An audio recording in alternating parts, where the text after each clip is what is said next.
Hello అండి అందరికీ recent గా బాలీవుడ్ లో రిలీజ్ అయిన అక్షయ్ కుమార్ నటించిన కేసరి చాప్టర్ 2 మూవీ రీసెంట్ గా తెలుగులో రిలీజ్ చేయడం జరిగింది. ఈ మూవీ చాలా బాగుంది.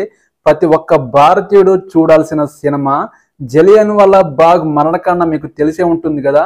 బ్రిటిష్ వారి చేతిలో కొన్ని వేల ప్రాణాలు, కొన్ని వేల మంది భారతీయులు చనిపోవడం జరిగింది. అది ప్రపంచానికి తెలియకుండా బ్రిటిష్ వాళ్ళు కప్పిపుచ్చడం జరిగింది.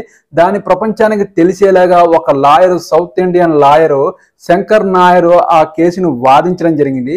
చివరి వరకు ఆ కేసు గెలుస్తుందా లేదా అనే సిచ్యువేషన్ లో లాస్ట్ లో కేసు గెలవడం జరుగుతుంది. సూపర్ గా ఉంటుంది ఈ సినిమా. ప్రతి ఒక్క భారతీయుడు కళ్ళల్లో నుంచి నీళ్లు తెప్పిస్తుంది. మీరు ఖచ్చితంగా మిస్ అవ్వకుండా చూడండి ఈ సినిమా. జలియన్ వాలా బాగ్ మరణకాండ అప్పటి సిచ్యువేషన్ ని కళ్ళకు కట్టినట్టు గూస్ బంప్స్ తెప్పించేలా సీన్స్ మాత్రం ఉంటాయి. మీరు ఖచ్చితంగా చూడండి. ఈ వీడియో ఒక లైక్ చేయండి, నా ఛానల్ ని సబ్స్క్రైబ్ చేయండి ప్లీజ్.